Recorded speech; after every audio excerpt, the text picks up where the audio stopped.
Hey everyone, how you doing? It's me, Joe, and welcome to this very different video. This isn't going to be game related. This is going to be about this Nazi armband from World War Two, and about the history of my great granddad who actually fought in World War Two in Italy against the Germans and the Italians. And we'll get to that in a little while. So this video is going to be might not be interesting to some people, but I'm fascinated by World War Two memorabilia. I love this sort of stuff. It really interests me. So if you've got an interest in this sort of thing as well, hopefully I can educate you and show you some stuff in this video, which I think would be pretty cool. If not, I apologise, but this isn't going to change anything, any uploads or anything. It's just going to be a one-off. So this armband, my granddad went to my great granddad was in World War Two, and he brought back with him after the war finished this Nazi armband. Now I've done a bit of research on it.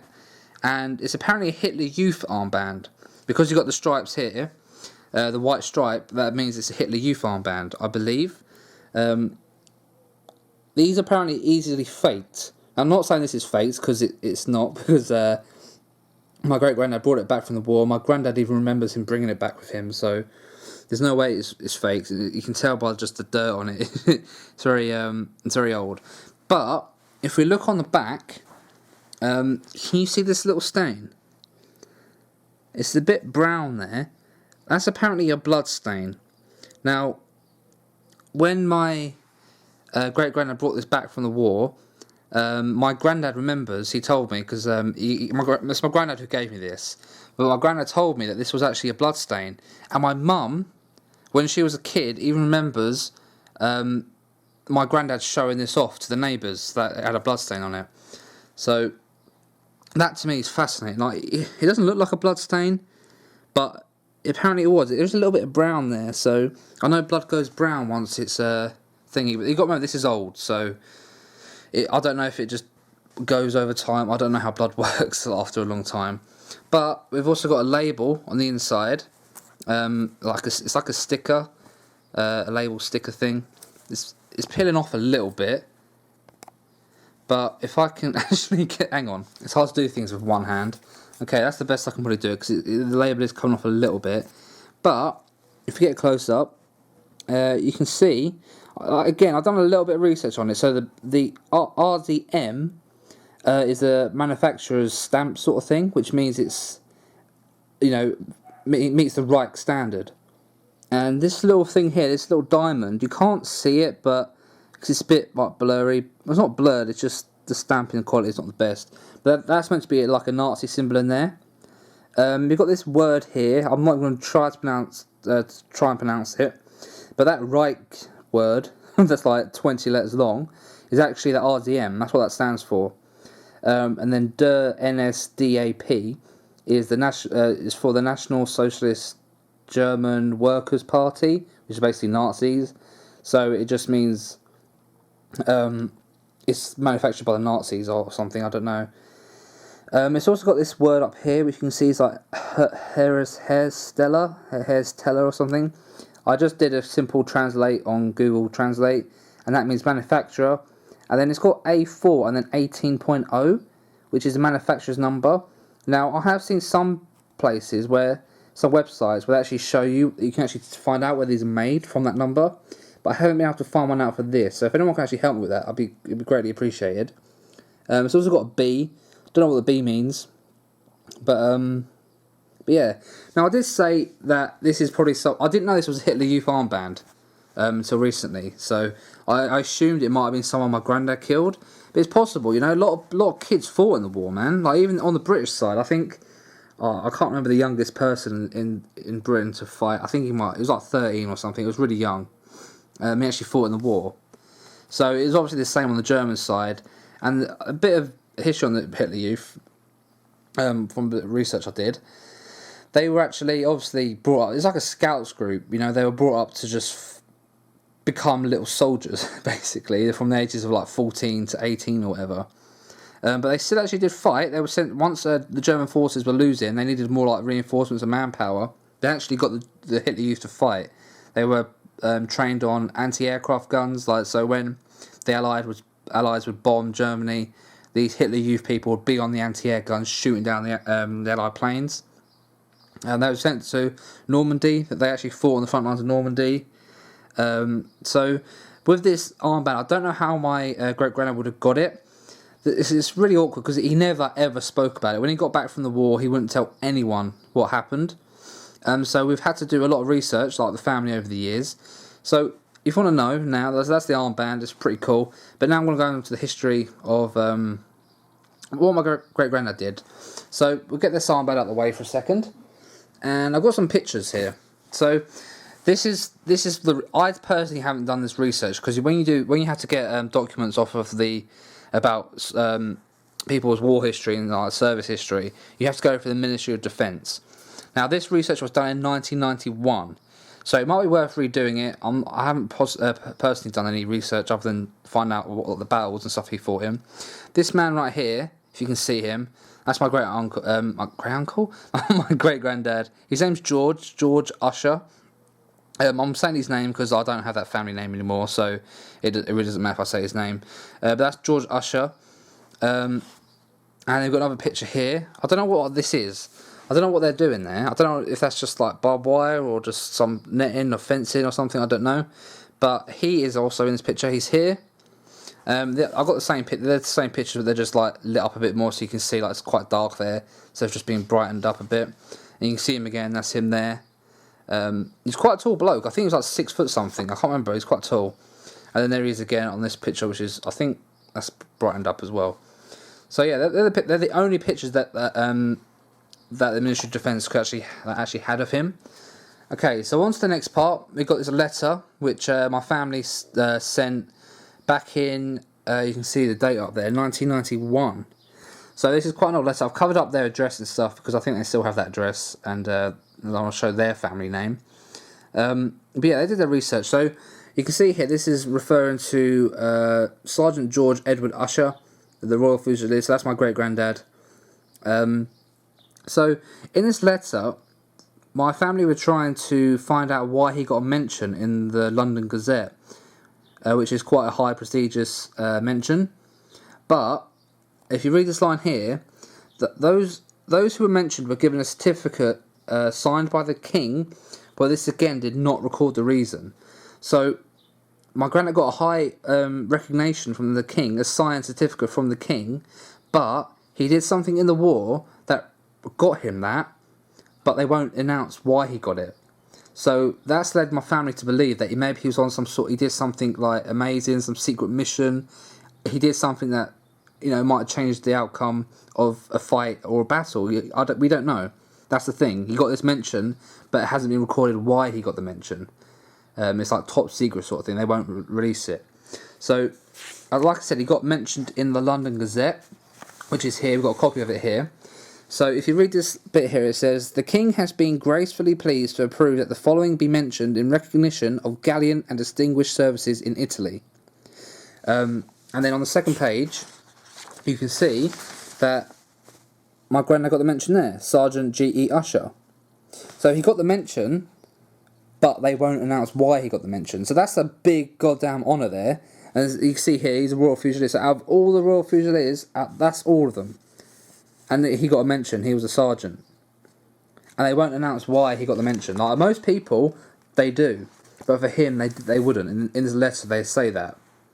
So, it leaves our family wondering, like, why did he get this thing? So, this book, Always a Fusilier. So you can see it's a pissing old book. This actually belonged to my great-granddad. He actually had this book. This was his book. And this map is very interesting. So it actually shows you where my granddad went. Now, we do know this is where he went because it shows you, I'll show you in a little while how we know that as proof. But this map here is a map of like wartime Britain, wartime Europe. You can see that you've got like Yugoslavia and Bulgaria and all this. And Italy. Now, you see a bunch of lines everywhere. So my granddad was in the 8th Battalion. My great-granddad was in the 8th Battalion. And if you look down the bottom right here, 8th Battalion. So he actually started in the Persian Gulf. And he was in Iraq for about 11 months, I think, or something. They were planning to fight in Iraq. But they had, by the time my great granddad's battalion got there, the 8th Battalion got there, they had been pushed back. So they didn't actually fight in Iraq. They did a bit of training, and then they went to Syria. They travelled through Syria. They went through Palestine, all the way to Egypt and Libya, which is over here. So this is North Africa now. So they travelled all the way to North Africa. He got medals and stuff, which we'll get to in a minute. Yeah, he travelled along here, along the coast, and then he got to here, which is in Tripoli. In Tripoli, they were there for, I think, 6 months. I can't remember how long they were there for. I'll get to it in a minute. I'll show you all the records of it. But yeah, they were in Tripoli, in Libya, North Africa, for a bit, and they planned an attack up to Italy. They'd already conquered Sicily. The Allied had taken over Sicily. You can see there. And they ended up going up and they attacked. They invaded by a beach attack on Italy, and they travelled up as much as they could to try and take out the Germans. Now, we'll go into the battles and stuff that he was in. He was in a lot of goddamn battles, I'll tell you now. But yeah, that's how they did that. They invaded through a beach attack at night time. So that's basically the route that they took, which I think is pretty fascinating. Like traveling all the way across like North Africa and Iraq and Syria, and then attacking Italy. And he actually fought in Italy for 2 years. I think it's 23 months. So the Italian War was what he was mostly actually fought in. So he actually did all the fighting. I don't think he actually did any fighting along this entire trip. I'll say trip, along this entire tour of like all these countries. It wasn't until he got to Italy, that's when he actually got attacked. And they fought. So I've bookmarked a page here. It's actually got pictures of stuff in this, which I think I'll get to. Hang on. That's not that one. But yeah, here, this picture here. So the 8th Battalion moving forward to S. Maria area, the 16th of October, 1943. So my great granddad might be amongst that picture. I don't think he is, but he was part of that battalion, so he would have been, at that place at that time the picture was taken. But there's this little bit here. I won't read it all because it's quite a big paragraph. I don't want to sit here and bore you to sleep. But there's this little thing here about once they started pushing through Italy. You can pause it and read if you desperately want to. But essentially, I'll just say it short. His battalion, 8th Battalion, went through. Were going through Italy, and they liberated towns basically who were taken over by the Germans, and they were getting thrown fruit and flowers into their trucks and jeeps and stuff, and it's just a cool little paragraph which I thought was pretty cool. So they were getting treated very well by the Italian people once they had pushed the Germans back, which I thought was pretty nice. And in this book, this is a goddamn big book, and there's so much about the battles in here. I don't want to go through and just read paragraphs out of this book because it'll take forever. But there is another picture here which is relevant to the 8th Battalion. So you can see, if it's not too sunny, but it says the 8th Battalion on Camino, 7th of December 1943. It took 7 hours to carry casualties to the bottom of the hill from the RAP to Car Post. So again, this is another picture of the 8th Battalion, which my great-grandma was part of. They had to carry people down this hill, which was pretty mad. But yeah, they did. The story is they did a beach attack on Italy, and they actually got taken under heavy fire by the Germans. Just like D-Day. It was nothing like as bad as D-Day, but it was like they stormed the beaches. There were German posts up on the hills and stuff. And they did have to take over the German defences, and they managed to do that. They actually got boats, in the naval boats, and actually shot shells over onto the German positions and killed a lot of them. Then they pushed up and they fought. They fought in different battles in different towns, and we'll get to that now because this is just documentation of. I think this is when he finished his service in the army. It just tells you where he went. So you can see he was in Persia to Iraq. He was there for 6 months. Egypt to Libya, 4 months. He was in Tripoli for 4 months, which was just before they invaded Italy. They invaded Italy, and then he was there for 23 months, so nearly 2 years. Which is pretty mad if you think about it. 2 years fighting, that's pretty insane. And yeah, so this is just more documentation. Like, I've got so much paperwork. You can see there's like more over there as well, and there's some over there, and there's just so much paperwork. It's unreal. So yeah, I want to go through like some of the other paperwork now, and I'll show you some stuff. Okay, so this letter here is again some more research that my family did in the past on my great granddad, and this was what the Ministry of Defence. We can't see because I covered it. The Ministry of Defence replied back, and they basically said the dates and times, and well, not times, but the dates that my great granddad got enlisted, re-enlisted, discharged from the termination of engagement, then re-enlisted into the Royal Fusiliers, because he was in the army before the war started. He was a paratrooper. So then he got taken to put up to the Royal Fusiliers, and that's when he went to fight in World War II. But yeah, it tells you all the different places he fought in and the dates, which we just went through when he went to Iraq, Persia, and all that. Then he got loads of medals. Like, look at all these medals he got. So the 1939 to 45 Star, which is just for fighting in the war, which is pretty much like all of the Allies got. The Africa Star, because he fought in Africa. The North Africa, he went through Libya and Egypt and all this.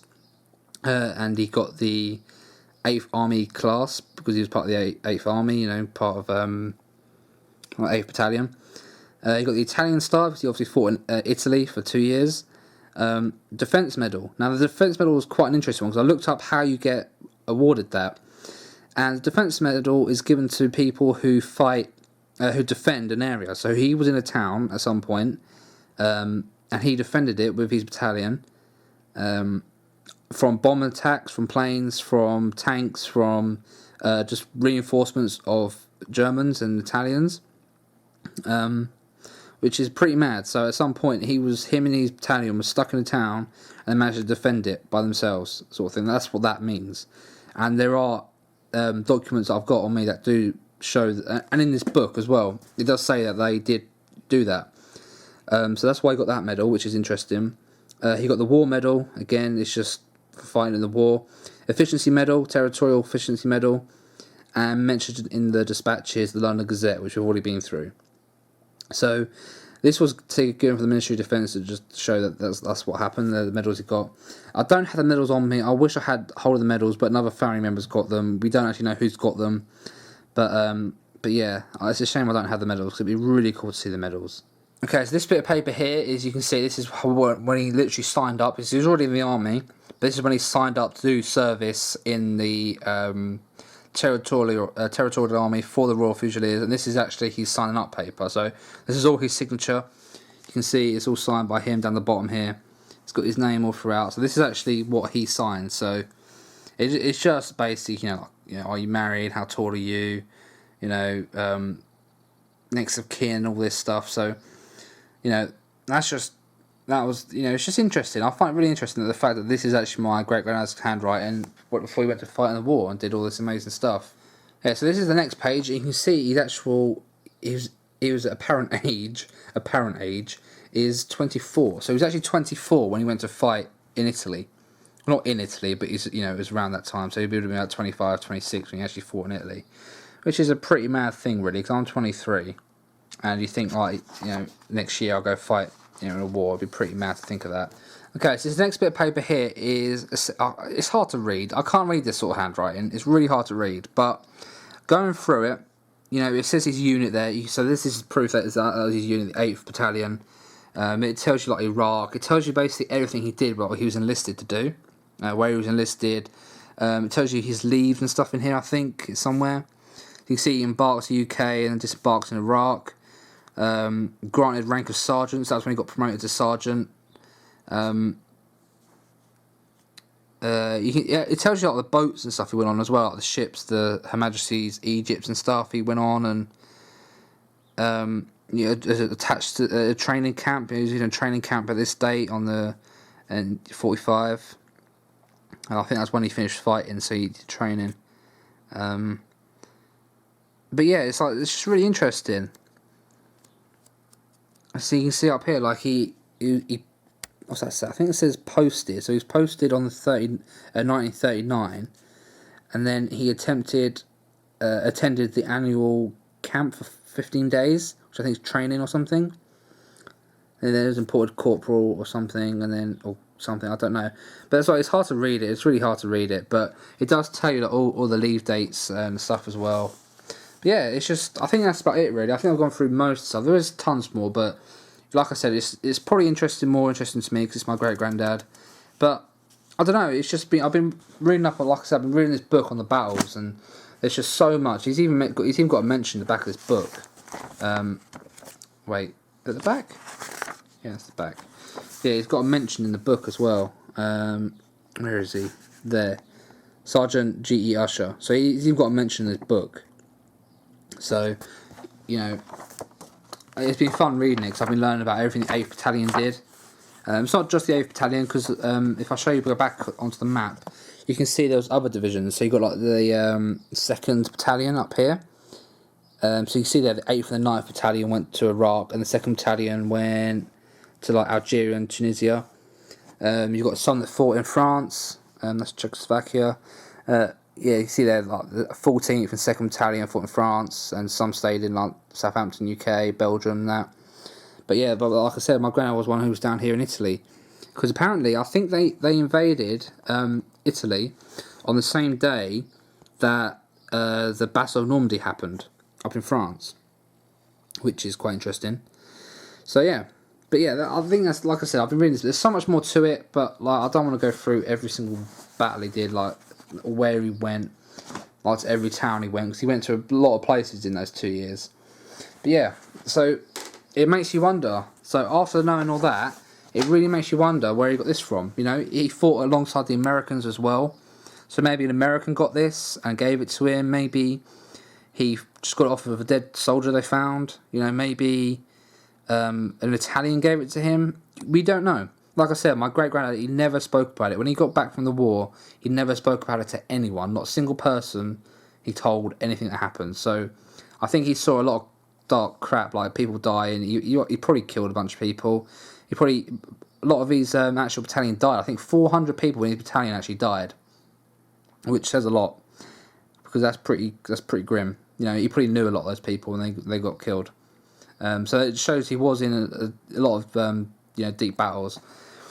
But yeah, and you know, it's got potential blood on it. You know, I don't have proof that's blood, but yeah, all my family say it was. They remember it as a kid. My mum says she remembers it being blood when she was a kid. So you know, I had to go on their word for it. But you know, again, I can't prove it. But this is, I'm 100% sure this is genuine armband. They do sell for a lot of money, but I'm no way am I going to sell this. I'll give this to my kids if I ever have any. You know, I love this sort of thing. It's just the fact that this was on a Hitler youth soldier, probably training in like Berlin or something, then went to war, and my great granddad got it, and now it's in my room. You know, that sort of thing. It fascinates me. But yeah, hopefully you enjoyed this video. I apologise if it was a bit all over the place. I didn't really have a structure on how I was going to do this video. I just got all the paperwork in front of me, and I wanted to go through and just show you guys some of the history of my great granddad and this armband, because it's pretty damn interesting, I think. But yeah, thank you guys for watching.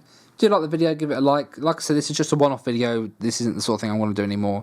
I just promise you guys I'll do it, and I'm a man of my word sometimes. So I did it. And thank you for watching, and I will see you next time. Goodbye.